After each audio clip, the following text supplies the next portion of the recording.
हाँ, कैसे हैं आप सभी लोग। ठीक है, तो मैं आज आ चुका हूँ और आज हम पढ़ने वाले हैं जीएस के बारे में। जीएस में आज हिस्ट्री देखने वाले हैं और आज हम डिटेल देखने वाले हैं गांधी जी के बारे में, क्योंकि आपको पता है कि कोई भी कंपटीशन एग्ज़ाम हो, किसी भी कंपटीशन एग्ज़ाम में जिसमें जीएस आ रही हो उसमें हिस्ट्री भी आ रही हो, तो हिस्ट्री बिना गांधी जी के अधूरी है। क्योंकि जिस प्रकार से आपकी जेब में जिस प्रकार से नोट नहीं होंगे जब तक गांधी जी नहीं होंगे, जिस प्रकार से आप अधूरे हैं, उसी प्रकार से हिस्ट्री अधूरी है बिना गांधी जी के। गांधी जी का बहुत बड़ा रोल है हिस्ट्री में, उसी को हम देखेंगे। कितने क्वेश्चन बन सकते हैं हिस्ट्री में, वो भी गांधी जी से, वो आज हम सभी के सभी कंप्लीट कर लेंगे। ठीक है, तो हम देखेंगे सबसे पहले गांधी जी के बारे में। गांधी जी का जीवन बहुत ही शुरुआत में रंगीन था और बाद में जिम्मेदारी पूर्ण होता गया है, और किस प्रकार से होता गया है आप क्रमबद्ध तरीके से देखेंगे। आज हम देखने वाले हैं गांधी जी।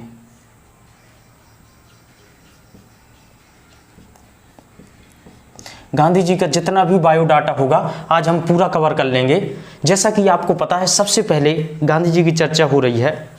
गांधी जी के बिल्कुल जीवन का एक एक फैक्ट, जो भी क्वेश्चन आता है, लगभग 90% क्वेश्चन गांधी जी के आज हम कवर कर लेंगे, और एग्ज़ाम में इस वीडियो से आपको बहुत ही हेल्प मिलने वाला है। ठीक है, मैं पंकज गोस्वामी अपने एग्ज़ाम क्लब यूट्यूब चैनल पर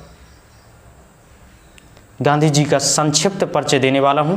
जैसा कि आपको पता है कि गांधी जी का जन्म कब हुआ था, ये तो सबको पता होगा कि 2 अक्टूबर 1869 यानी 1869, यानी 2 अक्टूबर 1869 को गांधी जी का जन्म होता है। ठीक है, जब गांधी जी का जन्म हुआ था 2 अक्टूबर को, इसी 2 अक्टूबर को गांधी जी का जन्म होने के कारण ही अहिंसा दिवस मनाया जाता है। 2 अक्टूबर को कौन सा अहिंसा दिवस मनाया जाता है? कौन सा दिवस मनाया जाता है? अहिंसा दिवस मनाया जाता है, क्योंकि उस दिन गांधी जी पैदा हुए थे।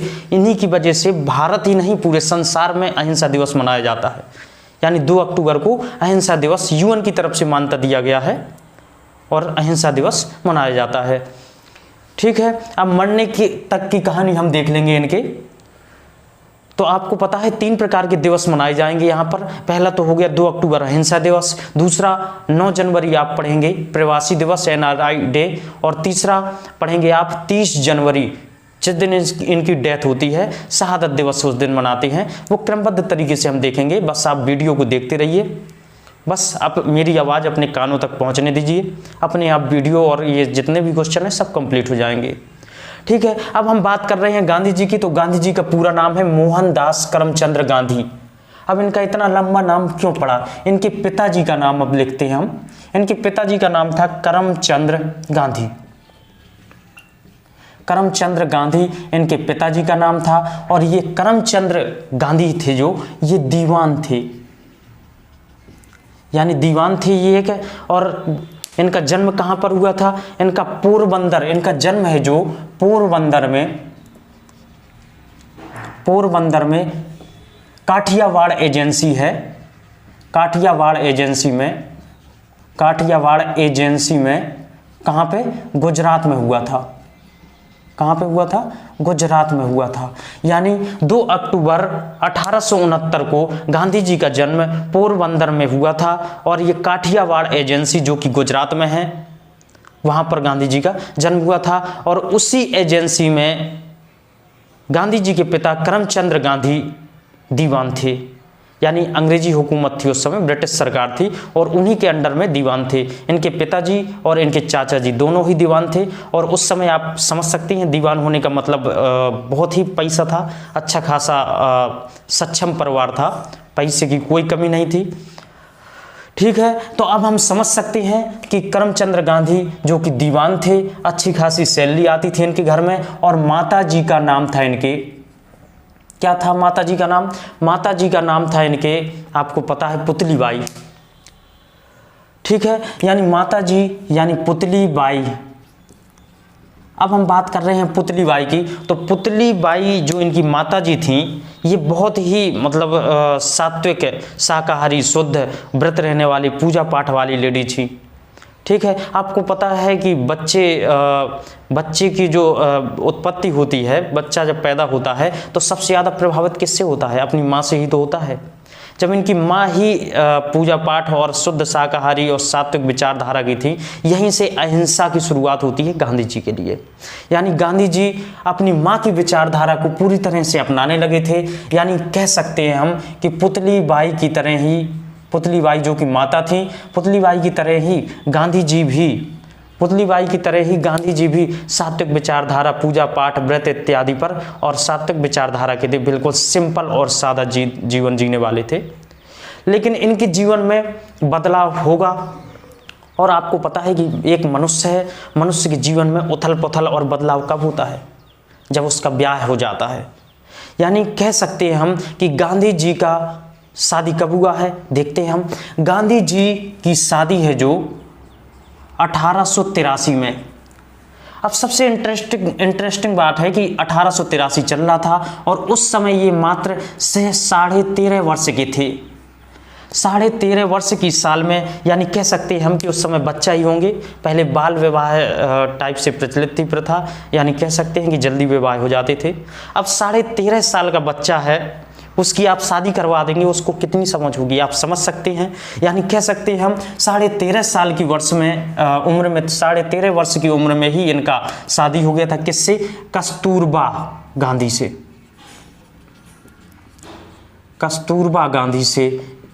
कस्तूरबा गांधी हैं जो वैश्य परिवार से ताल्लुकात रखती थी। यानी कह सकते हैं इनको प्यार से बा कह करके बुलाते थे। कौन? गांधी जी। लेकिन सबसे इंटरेस्टिंग बात यह है कि गांधी जी 13.5 साल के थे, उस समय कस्तूरबा 14 वर्ष की थी।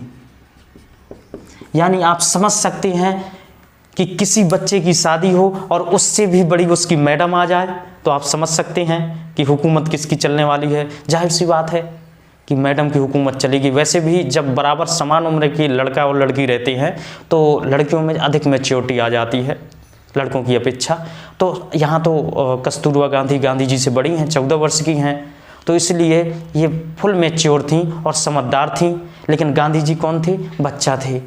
तो क्या होता है? कुछ नहीं, इनका जीवन अचानक से बदलाव आता है शादी होने के बाद। और 1885 में कस्तूरबा गांधी और महात्मा गांधी, जो कि गांधी जी हैं, मोहनदास करमचंद गांधी जी हैं, उनके द्वारा एक संतान की उत्पत्ति की जाती है।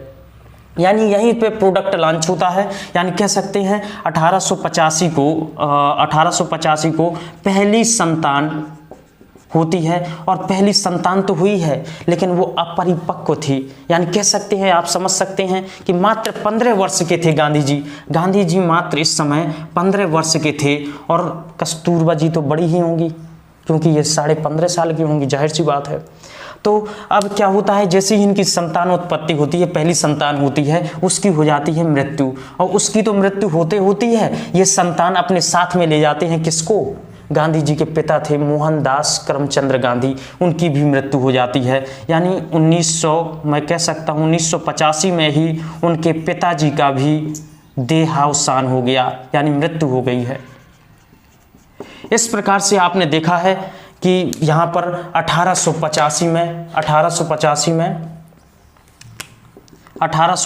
में उनके पिताजी की भी मृत्यु हो जाती है। और इस प्रकार से गांधी जी बहुत सदमे में चले जाते हैं, जैसे तैसे संभालते हैं अपने आप को। और इनकी संतानों की बात की जाए तो बैक टू बैक इनकी इसके बाद 4 संतानें होती हैं। पहली संतान 3 साल का इन्होंने रेस्ट मार दिया है, उन्होंने कहा 3 साल तक मैच्योर हुई है, समझदार हुई है, इसके बाद प्रोडक्ट लॉन्च होगा। यानी 1888। देखो, मेरी किसी की भावनाएं ठेस पहचाने की कोई इच्छा नहीं है, बस याद करवाने के लिए अगर मैं कुछ बोल भी रहा हूं तो आपको दिल पे नहीं लेना है बिल्कुल। यानी 1888 में फिर से इनकी संतान होती है और उसका नाम क्या रखा गया है? उसका नाम रखा गया है हरिलाल गांधी। यानी कह सकता हूं 1888 में हरिलाल को पैदा किया इन्होंने और फिर से गैप लिया 4 साल का, यानी 1892 में 4 साल बाद, 4 साल का रेस्ट लिया इन्होंने और 4 साल बाद फिर से मणिलाल नाम का एक पुत्र फिर से प्राप्त किया इन्होंने और फिर से 5 साल का गैप लिया, यानी 1897 में इन्होंने फिर से रामदास, अब पुत्र का नाम रखा जाता है रामदास, ठीक है। और इसके बाद 3 साल बाद यानी जस्ट 1900 ईस्वी में फिर से एक प्राप्त होती है पुत्र रत्न की, यानी इस बार नाम क्या रखा जाता है, सोचिए, कमेंट पे आप डाल सकते हैं, ठीक है। मैं बता देता हूं 1900 में देवदास गांधी नाम रखा गया है, यानी बैक टू बैक चारों के 4 लड़के हुए हैं, यानी एक भी इनकी लड़कियां नहीं थी, चारों लड़के थे। और इनका इतिहास तो हमें पता नहीं चला है, कोई दिक्कत नहीं है, इनके इतिहास से कोई लेना देना भी नहीं है, क्योंकि गांधी जी का रोल ही हमें पढ़ना है। इस प्रकार से अब इनकी शिक्षा की बात कर लेते हैं। अभी शिक्षा की बात नहीं की है, ये 4 पुत्र रत्न की प्राप्ति हो गई, आप देख सकते हैं, और पहली संतान उनकी खत्म हो गई थी, पिताजी का देहावसान हो गया है। अब इनकी शिक्षा की बात करें हम तो सबसे पहले 1888 में इन्होंने कक्षा 8वीं घर से पास कर लिया था, घर से यानी पोरबंदर से पास कर लिया था, यानी 8वीं पास कर लिया था। अब 1888 में तो 8वीं पास कर लिया था घर से, ठीक है, 1888 नहीं कहते हैं, 8वीं पास कर लिया था इन्होंने घर से, और 10वीं पास किया था इन्होंने, 10वीं पास किया था इन्होंने कहाँ से, 8वीं पास कर लिया था इन्होंने पोरबंदर से, और 10वीं पास किया था इन्होंने राजकोट से। और मैट्रिक की परीक्षा इन्होंने अहमदाबाद से पास की थी। जैसा कि पता है कि मैट्रिक की परीक्षा पास करने के बाद ये कॉलेज लाइफ पे आते हैं, और भावनगर के एक श्यामल दास कॉलेज था, उसमें एडमिशन इन्होंने लिया।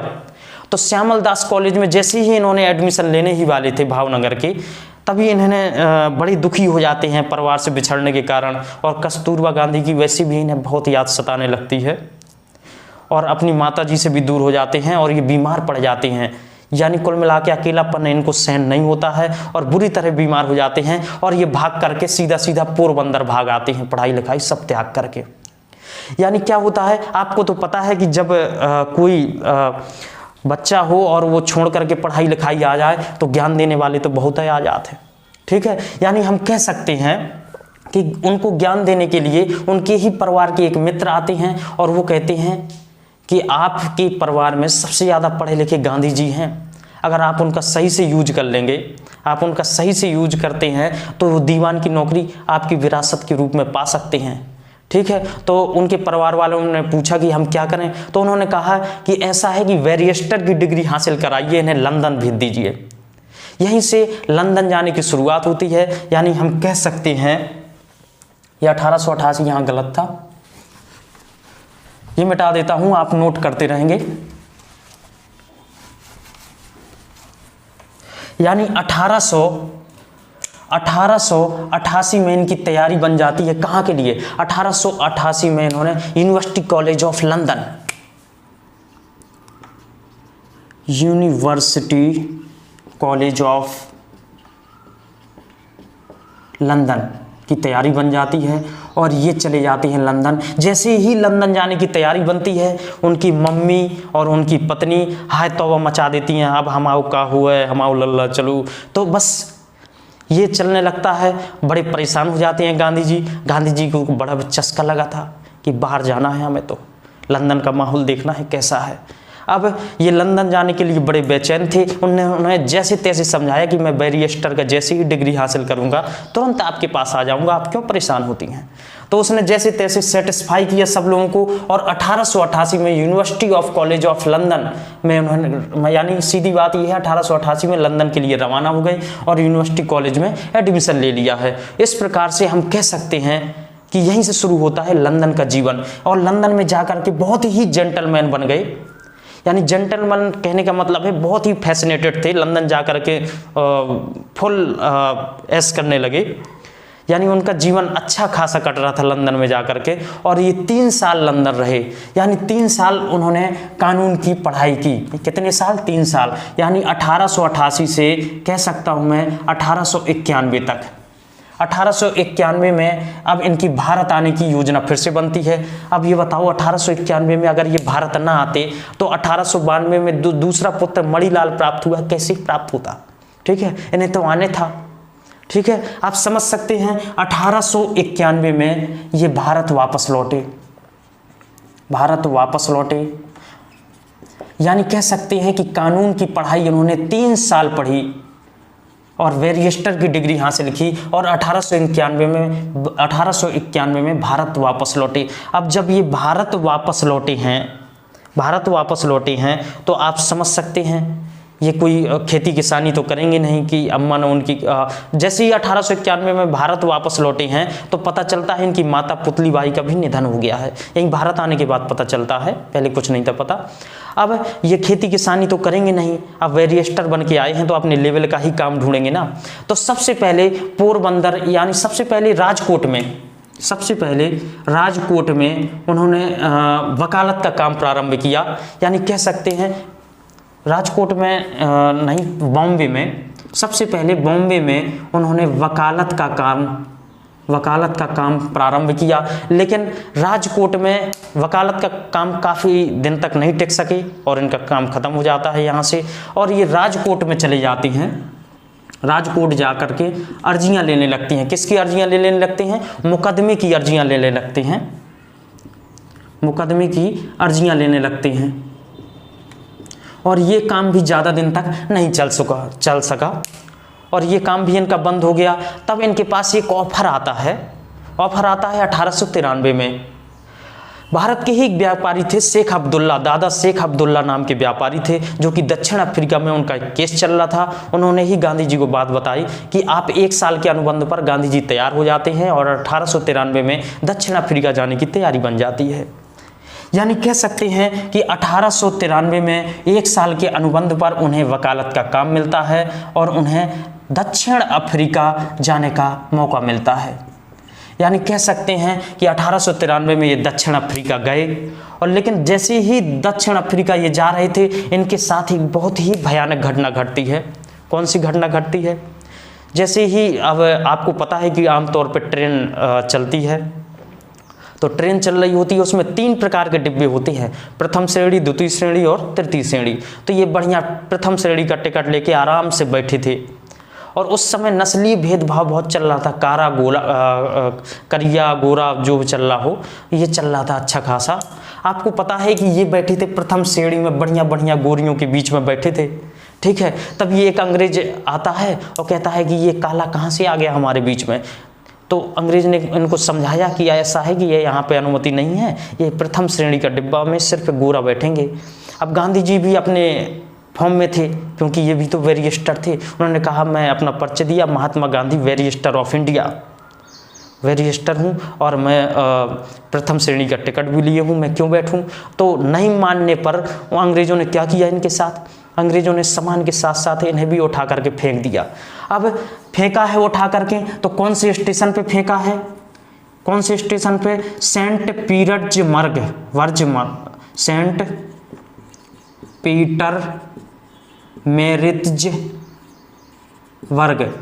नामक एक स्टेशन है, वहाँ पर के उठा करके इन्हें फेंक दिया गया बाहर। अब ये बड़े अब बेचैन हो गए कि ये आत्मग्लानि से भर गए कि ये तो बहुत बुरा सलूक किया जा रहा है यहाँ पर नस्ली भेदभाव बहुत भयंकर चल रहा है। तब इनका मेन मकसद क्या हो गया? दक्षिण अफ्रीका में नस्लीय भेदभाव को मैं कम करके रहूँगा।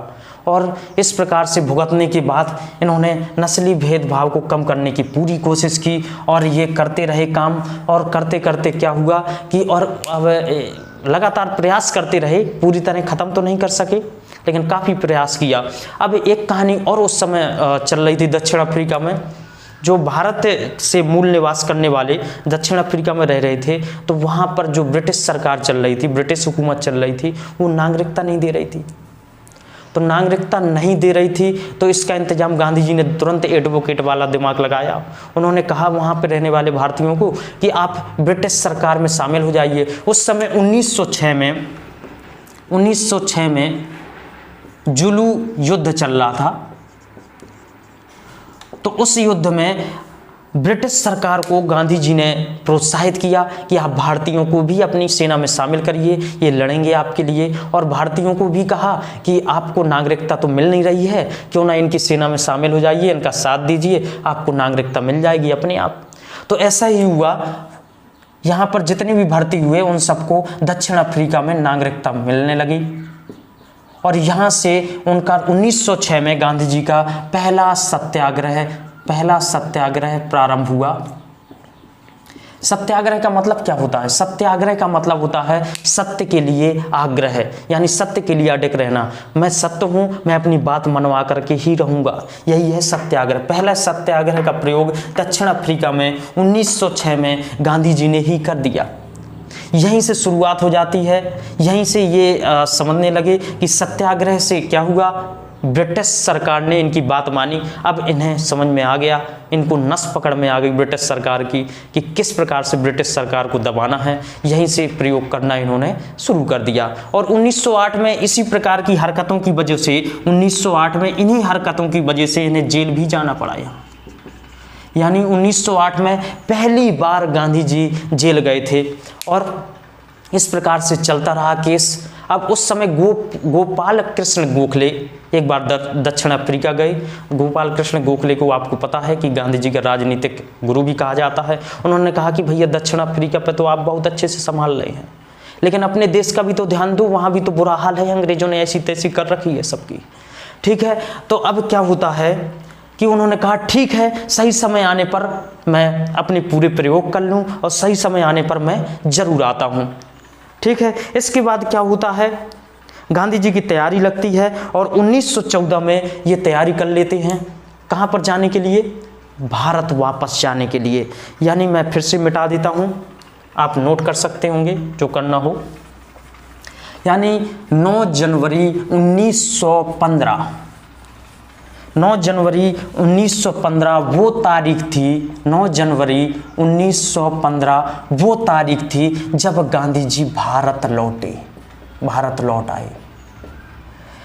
अब इसीलिए 9 जनवरी को NRI डे या प्रवासी दिवस मनाया जाता है। प्रवासी दिवस मनाया जाता है क्योंकि गांधी जी भारत के सबसे बड़े प्रवासी थे। अब आपको पता है, कोई विदेश से आता है तो घर की मुर्गी वैसे भी दाल बराबर होती है, आपको तो पता है अच्छे से। और कोई विदेश से आता है तो बहुत लोग बाग दूसरी नज़र से देखते हैं। आप अपने गांव से देख लीजिए कि जो लड़का गांव या आसपास के बिल्कुल बगल में रह के पढ़ता है उसका उतना सम्मान नहीं रहेगा। अगर कोई मुंबई से भी पढ़ के आ रहा है या चाइना से भी पढ़ के आ रहा है तो देखो उसको सब दूसरी नज़र से देखने लगती हैं। ठीक है, तो आप समझ सकते हैं कि वही गांधी जी के साथ हुआ। लोग, देश के लोगों की काफ़ी फेमस भी ये हो चुके थे क्योंकि दादा अब्दुल्ला का केस लिया था, दक्षिण अफ्रीका कांड हुए, इन सब से पॉपुलैरिटी तो बढ़ ही रही थी। लेकिन 1915 में आने के बाद इन्होंने रेस्ट लिया कुछ दिन और पहले भारत अच्छे से घूमा। उन्होंने कहा पहले देख तो लूँ कहाँ माहौल किस प्रकार का है। पूरा का पूरा भारत इन्होंने घूमा। अब ये आराम से घूमते घूमते आराम से 1917 तक इन्होंने तसल्ली से घूमा और 1917 में इन्हें पहला टास्क मिल गया। 1917 में पहला टास्क मिला चंपारण आंदोलन। चंपारण, बिहार के चंपारण में। चंपारण कहाँ पे है? बिहार में है। अब यहाँ पे क्या हुआ था, यहाँ पे अंग्रेज अधिकारियों ने चंपारण के जो किसान थे उनकी नाक में दम कर रखी थी। जबरदस्ती नील की खेती करवाते थे। आपको तो पता है कि नील की खेती जिस खेत में हो जाती है वो बंजर हो जाता है, ऊपर से फसलों के अच्छे मूल्य दाम नहीं दे रहे थे। तो बिहार के जो चंपारण बिहार के जो किसान भाई थे उन्होंने कहा गांधी जी को बुलवाया जाए। तो इन्होंने सबसे पहला भारत में सत्याग्रह किया। भारत में पहला सत्याग्रह यानी सत्य के लिए आग्रह, मैं बता चुका हूँ। सत्याग्रह इन्होंने कहाँ पे किया? चंपारण बिहार में किया है। और अंग्रेजी सरकार को झुकना भी पड़ा और बातें भी माननी पड़ी, यानी कह सकते हैं उनको छूट भी मिला। यहीं से इनका मनोबल हाई हो गया। और दूसरा टास्क 1918 में मिला अहमदाबाद के मिल मजदूरों। ठीक है, यानी कहने का मतलब है बात है 1918 की। ठीक है, मैं ऐसे ही बता देता हूँ। बात है 1918 की। उस समय अहमदाबाद में एक मिल चल रही थी। तो मिल मालिक क्या कर रहे थे, वहाँ के मजदूरों को बहुत कम वेतन दे रहे थे, उनका अच्छे से शोषण हो रहा था। ये काम भी नहीं छोड़ सकते थे क्योंकि उनका मजदूरों का परिवार भी था। तो अब मजदूरों ने अपनी व्यथा सुनाई गांधी जी को। तो गांधी जी को एक और टास्क मिला। गांधी जी तो यही लिए बैठे थे कि कोई बुलाए और हम जाएं। ठीक है। अब इन्होंने फिर से शुरू कर दी कहानी, यानी कह सकते हैं कि 1918 में इन्होंने अनशन कर दिया। अब सीधा सीधा जा करके 1918 में पहली बार इन्होंने अनशन पर बैठ गए, यानी बैठ गए वहाँ पर कि मैं तब तक नहीं यहाँ से जाऊँगा जब तक इनकी बात नहीं मानी जाएगी। तो मिल मालिक को पूरे के पूरे मजदूरों का वेतन और भत्ता बढ़ाना पड़ा और पूरी बात माननी पड़ी। फिर से इन्होंने जीत हुई। 1917 और 18 के इस कांड के बाद काफ़ी पॉपुलैरिटी बढ़ी। एक चीज़ आपको नहीं बता पाई, 1917 में चंपारण 1917 में गांधी जी ने गुजरात के अहमदाबाद साबरमती नदी के किनारे साबरमती आश्रम की भी स्थापना की थी। यहाँ पे अहमदाबाद में, कहाँ पे? गुजरात के अहमदाबाद में। क्वेश्चन आ जाता है कि साबरमती आश्रम कहाँ है? गुजरात के अहमदाबाद में है। साबरमती नदी के किनारे साबरमती आश्रम की स्थापना की। साबरमती आश्रम, यानी कह सकते हैं सबसे पहले आश्रम बनाया था, फिर 1918 में अनशन किया था, 1918 में अहमदाबाद के मिल मजदूरों के लिए अनशन किया था, जैसा कि और इनकी बात भी मानी गई। इससे इनका मनोबल बहुत ऊपर हो चुका था। अब तो कह रहे जब तक हम छोड़ेंगे नहीं, जब तक तोड़ेंगे नहीं, कैसा कहती है, चलो कोई बात नहीं, भूल गया हूँ मैं, आपको याद होगा। लेकिन अब 1918 में ही उन्होंने 2 समाचार पत्र का लिखा। एक तो यंग इंडिया, यंग इंडिया, ये भी क्वेश्चन बहुत पूछा जाता है, ध्यान देना है। दूसरा है नवजीवन, नवजीवन। यंग इंडिया है जो, जैसा कि नाम से आपको महसूस हो रहा होगा, यंग इंडिया ये अंग्रेजी भाषा में था, ठीक है। और नवजीवन है जो, नवजीवन है ये लोकल भाषा यानी गुजराती भाषा में था। यानी कह सकते हैं कि ये गुजराती भाषा में था। और 1919 में फिर से कांड होता है, अगला टास्क मिलता है, लेकिन मैं ये मिटा देता हूँ। 1919 में क्या होता है? 1919 में एक बहुत ही भीषण कांड हुआ था, आपको अच्छे से याद होगा। अमृतसर में जालियांवाला बाग हत्याकांड सुना होगा। 1919 में जालियांवाला बाग हत्याकांड हुआ था। जालियांवाला बाग का हत्याकांड, नरसंहार हुआ था। जनरल डायल ने बढ़िया से गोली चलवा दी थी और बहुत भयंकर नरसंहार हुआ था। जब ये बात पता चलती है गांधी जी को, ये अंतरात्मा से बहुत दुखी हो जाते थे, क्योंकि भारत आने के बाद गांधी जी का काम क्या था? गांधी जी का काम था अंग्रेजी सरकार और भारतीय नागरिकों के बीच सामंजस्य स्थापित करना। यानी कह सकते हैं कि ये इस समय अंग्रेजी सरकार के भी सबसे वफादार आदमी बन चुके थे। तो इन्हें एक उपाधि दी गई थी, कैसर ए हिंद। इसी जालियांवाला बाग हत्याकांड से दुखी होकर के 1920 में कैसर आ हिंद की उपाधि इन्होंने त्याग दी। कैसर आ हिंद की उपाधि उन्होंने त्याग दी। बड़ी व्यथित हो गई थी मन में गोली चलने से और कैसर ए हिंद की उपाधि त्याग दी। और 1920 में ही इनके द्वारा असहयोग आंदोलन चलाया गया। क्या चलाया गया? असहयोग आंदोलन चलाया गया। अब ये असहयोग आंदोलन क्यों चलाया गया, थोड़ी सी स्टोरी बता दूंगा तो आपको लंबे समय तक याद रहेगा। जो असहयोग आंदोलन है 1920 में चलाया गया था, ये रोलेट एक्ट आया था। रोलेट एक्ट 1919 जो आया था, ये रोलेट एक्ट 1919 क्या था, थोड़ा सा संक्षिप्त में बता देता हूं कि उस समय क्रांतिकारियों के लिए अंग्रेजों ने एक एक्ट पारित किया था। क्या पारित किया था? बिना किसी पूछताछ के गिरफ्तारी का आप कर सकते हैं। अब ये बताओ, गांधी जी ने कहा कि हमें तो पता ना चलेगा, हमें गिरफ्तार काहे कर लिया, अब तुम पकड़ ले जाओ और डाल दो, मतलब पता ना चले कि हमने क्या जुर्म किया है। तो इसके खिलाफ हो गए गांधी जी और 1920 में इसी के खिलाफ असहयोग आंदोलन इन्होंने छेड़ा था और उन्होंने कहा था ये तो बिल्कुल कानून गलत है, बिल्कुल ऐसा नहीं हो सकता भाई, कोई भी पता भी ना चल पाए। और लेकिन क्या होता है, ये विरोध असहयोग आंदोलन सब कुछ अच्छा चल रहा था, सब कुछ अच्छा चल रहा था, बढ़िया से ठीक ठाक असहयोग आंदोलन चल रहा था, कोई सहयोग नहीं कर रहा था। गांधी जी ने कहा था कि कोई भी भारतीय अंग्रेजों का सहयोग नहीं करेगा, नहीं भी कर रहे थे। लेकिन सब कुछ ठीक चलने के बाद 1922 में एक कांड हो जाता है। वो कांड आपको याद होगा, चौरी चौरा कांड जिसको बोलते हैं, चौरी चौरा कांड। ये कहाँ पे हुआ था? ये चौरी चौरा कांड है जो ये यूपी में हुआ था, वो भी यूपी के एक यूपी के गोरखपुर इलाके में चौरी चौरा कांड हुआ था। क्या कांड हुआ था? एक पुलिस चौकी को लोकल लोगों ने क्या किया था, अच्छे से बंद कर दिया था बाहर से, उसमें मिट्टी का तेल डाल के आग लगा दी थी, जिसमें कई पुलिसकर्मी मर गए थे। इससे दुखी होकर के इन्होंने असहयोग आंदोलन को बंद कर दिया।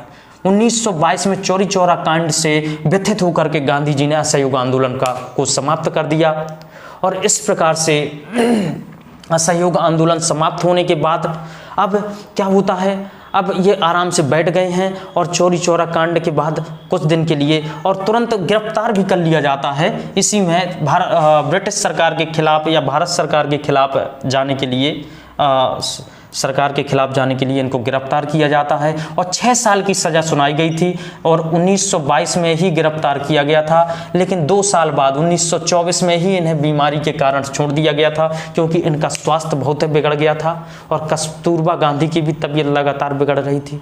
तो इस वजह से स्वास्थ्य का हवाला देते हुए ये बाहर आ गए थे, यानी कह सकते हैं कि कुछ दिन के लिए ये शांत बैठे थे। जैसे ही 1924 में बाहर आए थे तो कुछ दिन के बाद शांत बैठने के बाद इन्हें क्या किया गया, इन्होंने 1924 में बेलगांव अधिवेशन, ये मिटा देता हूं,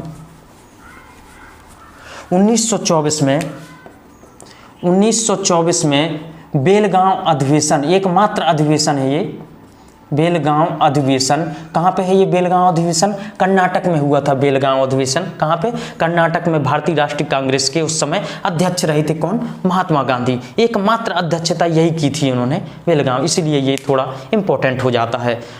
तो इस प्रकार से इन्होंने एकमात्र अध्यक्षता की है, आपको पता है, ठीक है। अब आगे सब कुछ ठीक चलता रहता है और आपको पता है कि 1924 के बाद क्या होता है कि एक बहुत ही अच्छा परिवार था इनका मित्र, नेहरू खानदान, जिसमें बाप बेटा अलग अलग जुटे पड़े थे।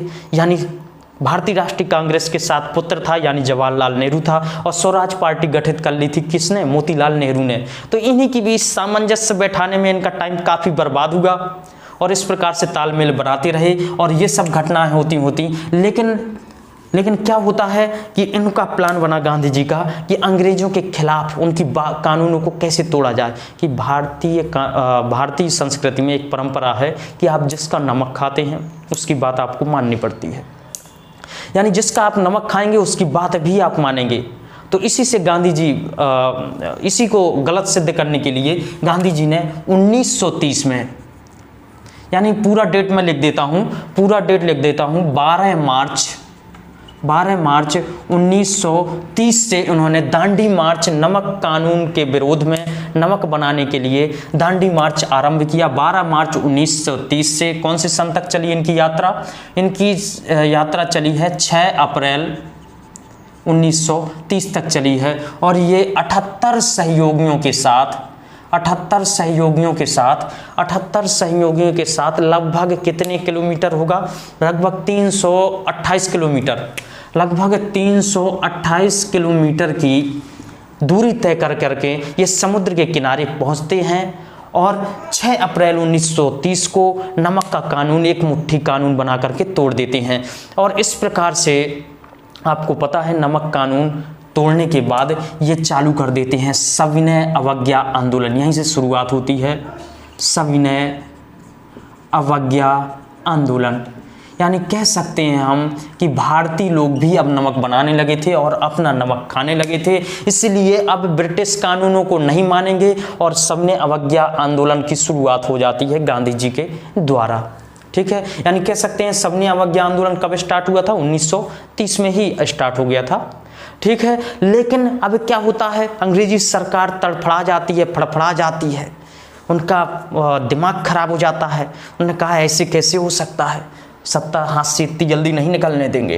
तो वो क्या करता है कि इसी नमक कानून के चक्कर में अंग्रेजों के द्वारा जब एक्शन हुआ है तो रिएक्शन तो होना है। यानी अंग्रेजों के द्वारा 8000 व्यक्तियों को तो गिरफ्तार कर लिया जाता है और सैकड़ों की संख्या में उस समय मृत्यु हो जाती है। गांधी जी ये देख करके बहुत व्यथित हो जाती हैं। ठीक है, 8000 लोगों को गिरफ्तार करके पकड़ करके जेल में डाल दिया जाता है। इससे गांधी जी बहुत चिंतित हो जाते हैं कि मेरे नमक कानून, सविनय अवज्ञा आंदोलन और ये दांडी यात्रा की वजह से इन सबको पकड़ा गया है, इसका जिम्मेदार मैं हूं। और 5 मार्च 1931 5 मार्च 1931 को बुड्ढा, वैसे वो गांधी जी काफ़ी पावरफुल थे, इन्होंने कहा मेरी मीटिंग बैठाई जाए। उस समय थे लॉर्ड इरविन, वायसराय थे लॉर्ड इरविन। तो 5 मार्च 1931 को गांधी और इरविन के बीच एक समझौता हुआ। गांधी और इरविन के बीच समझौता हुआ। समझौता क्या हुआ? गांधी जी ने कहा कि भैया ऐसा है कि हमारी वजह से जो 8,000 आदमी पकड़े हैं उनको बाहर निकालो फटाफट। उन्होंने कहा ठीक है भैया निकाल देंगे हम बाहर। इसके साथ और क्या कर रहे हैं? गांधी जी ने कहा हम नमक भी अपना बनाएंगे, हम अपना नमक खाएंगे। लेकिन इरविन ने कहा कि ऐसा है कि हम सब कुछ आपकी बात मान रहे हैं, लेकिन तुम्हें बंद करना पड़ेगा सबने अवज्ञा आंदोलन। गांधी जी ने कहा ठीक है हम बंद कर देंगे, आप टेंशनाइड ना होइए, आप क्यों टेंशन आए रहे हैं, हम सब बंद कर देंगे। और इस प्रकार से गांधी जी वादा करके और सब गांधी इरविन समझौता हो जाता है। और आपको डेट अच्छे से याद हो चुकी होगी। और 1900 अब धीरे धीरे कहानी आगे बढ़ने लगती है। 8,000 आदमी बाहर आ जाते हैं और रहने लगते हैं। इससे इनका मन काफ़ी व्यथित हो जाता है। उसी समय अंग्रेजों ने एक और खेला खेल दिया। हिंदू और मुस्लिम तो बटे रहे थे, तो अंग्रेजों ने कहा, उस समय चल रहा था उच्च वर्ग और निम्न, उच्च जाति और निम्न जाति भी उस समय चल रहा था, छुआछूत वगैरह समाज में फैला था। इसका भरपूर फायदा उठाना चाहा किसने? अंग्रेजों ने क्या कहा कि भैया निम्न जाति के लोग हैं जो, उनके लिए हम अलग कानून बनाएंगे। तो गांधी जी ने कहा कि ये क्या होने लगा, हम ऐसा नहीं होने देंगे। ठीक है, गांधी इरविन समझौते पर एक और समझौता हुआ था। इरविन ने कहा था कि आपको भारतीय राष्ट्रीय कांग्रेस की तरफ से आपको गोलमेज सम्मेलन में सम्मिलित होना पड़ेगा। पहला सम्मेलन 1930 में हुआ था जिसमें गांधी जी नहीं गए थे। 1931 में कांग्रेस के प्रतिनिधि बनकर के गांधी जी पहली बार गए थे और बस यही में गए थे। और तीसरा 1932 में हो गया था, बस इसमें भर गए थे।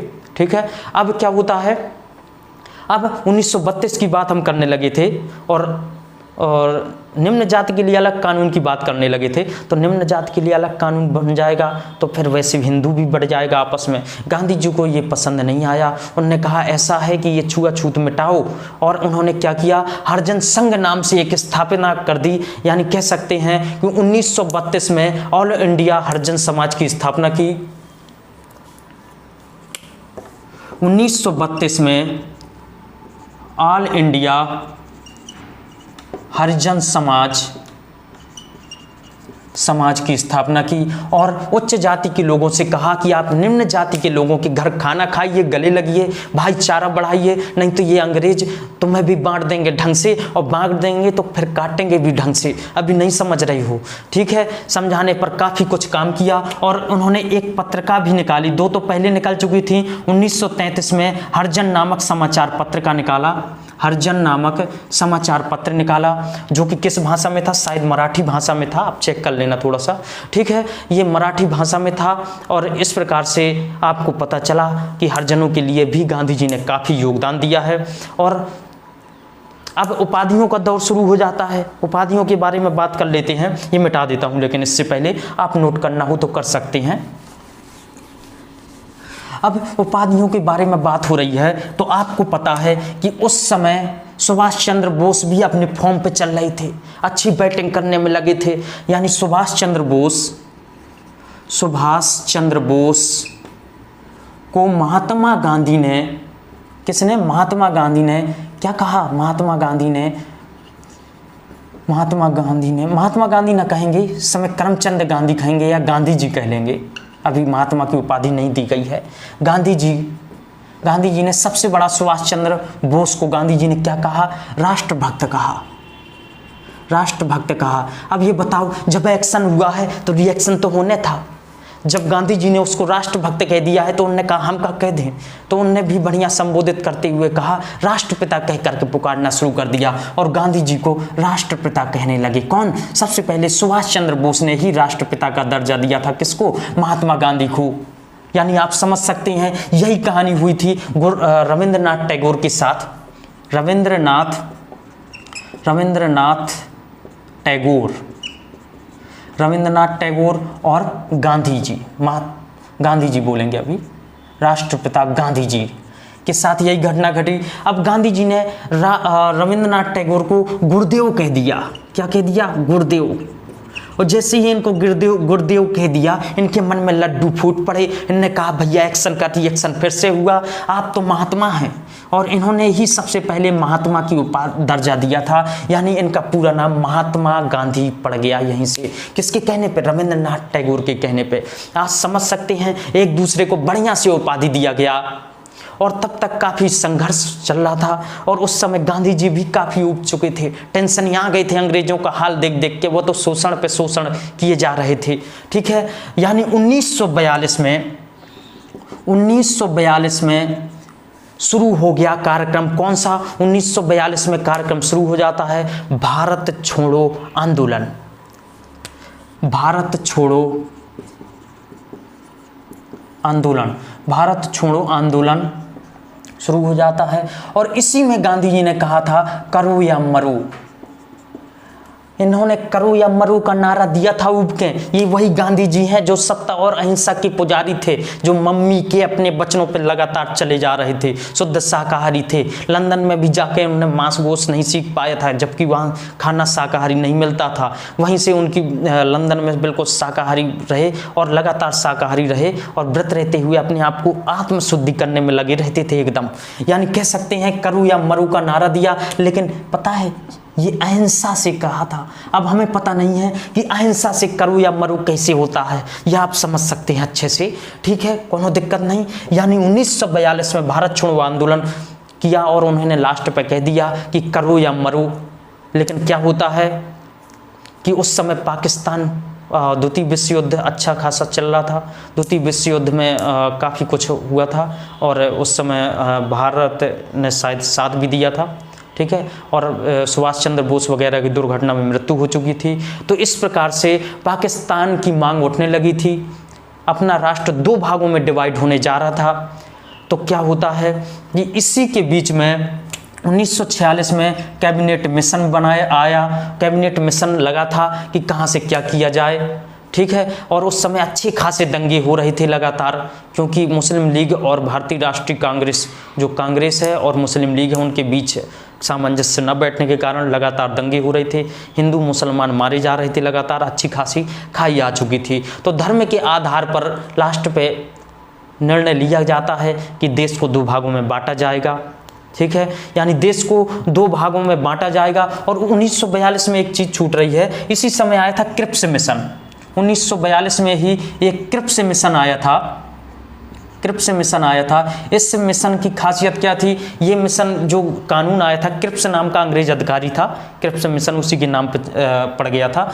तो इसकी खासियत क्या थी कि इसमें सभी के सभी अंग्रेज घुस गए थे, एक भी भारतीय अधिकारी नहीं था, जिसका भारतीयों ने भरपूर विरोध किया। और गांधी जी ने इसको कहा था, ये क्वेश्चन आ चुका है इसलिए बता रहा हूँ मैं, क्रिप्स मिशन को पोस्ट डेटेड चेक कहा था, पोस्ट डेटेड चेक कहा था। यानी बिना काम का पोस्ट डेटेड, जिस चेक की डेट निकल जाए वो बिल्कुल बेकार हो जाता है।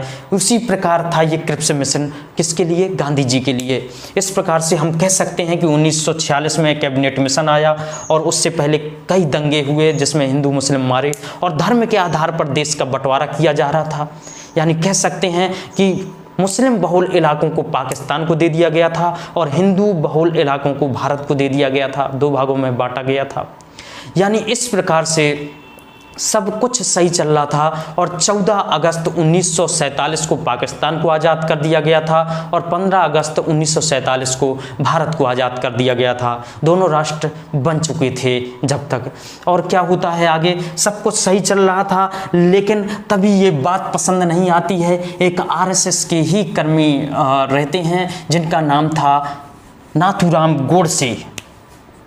यानी कह सकते हैं कि 30 जनवरी 1948 को नाथूराम गोडसे के द्वारा इटालियन पिस्टल से, ये गांधी जी दिल्ली में थे उस समय। ये गांधी जी कहाँ थे? गांधी जी उस समय दिल्ली में थे, दिल्ली के बिरला हाउस में थे, बिरला हाउस में थे। उसी समय नाथूराम गोडसे को बात पसंद नहीं आती है, क्योंकि गांधी जी ने एक शब्द कह दिया था। पहले क्या था कि निर्णय लिया गया था कि सभी मुस्लिम पाकिस्तान पे जाएं और हिंदू भारत पे रहें। गांधी जी ने कह दिया था कि गांधी जी के कुछ मित्र भी थे मुसलमान और अच्छे मुसलमान भी थे कुछ, तो गांधी जी ने कहा था कि जो जहाँ रहना चाहे रह सकता है। ये बात पसंद नहीं आई थी नाथूराम गोडसे को, और उसी में घात लगा करके जैसे ही गांधी जी दिल्ली के बिरला हाउस में थे, नाथूराम गोडसे के द्वारा 3 गोलियाँ गांधी जी के सीने पर दाग दी जाती हैं, और पिस्टल थी, इटालियन पिस्टल थी। इटालियन पिस्टल से गांधी जी के सीने पर 3 गोलियां दाग दी जाती हैं। बस गांधी जी के मुंह से लास्ट शब्द निकला था, हे राम। ठीक है, आपको पता है कि ये चलता फिरता हुआ पतला दुबला आदमी यहीं से समाप्त हो जाता है। कह सकते हैं महात्मा गांधी, ठीक है, हमारे राष्ट्रपिता रहे हैं जो ठीक है। अब इस प्रकार से पूरा का पूरा जन्म से लेकर के मृत्यु तक बता दें, और थोड़ी सी जानकारी मैं दे देता हूं कि 30 जनवरी 1948 को गांधी जी को मारा गया है। किसके द्वारा? नाथूराम गोडसे के द्वारा मारा गया है। और 4 फरवरी 1948 को पूरे देश में आरएसएस को बैन कर दिया गया। क्यों बैन कर दिया गया था? इसलिए बैन कर दिया गया था क्योंकि नाथूराम गोडसे आरएसएस के ही आदमी थे। तो आरएसएस ने कहा भैया हम किसी के अंदर थोड़ी घुसे हैं, कौन आदमी कैसा है, अब उसने मारा है तो उसको सजा दिलवाओ ना, इसमें आरएसएस की क्या गलती है। तो आरएसएस को तो बैन हटा दिया गया है बाद में। और यहाँ पर 1949 में नाथूराम गोडसे को फांसी की सजा दे दी गई है। फांसी की सजा दे दी गई थी और मृत्युदंड की सजा दे दी गई थी। मृत्युदंड की सजा देने के बाद उन्हें फांसी पर लटका दिया जाता है। इस प्रकार से गांधी जी के बारे में मैंने पूरा का पूरा बताने का प्रयास किया है। मैं उम्मीद करता हूं कि ये कहानी आपको पसंद आई होगी, और बातों ही बातों में आज हमने पूरा ये कि गांधी जी के बारे में सब कुछ तैयार कर लिया है। ठीक है, अगर आपको वीडियो पसंद आया हो तो आप चैनल को लाइक करें, सब्सक्राइब करें और शेयर करें। ठीक है, बहुत बहुत धन्यवाद वीडियो देखने के लिए। जय हिंद, जय भारत।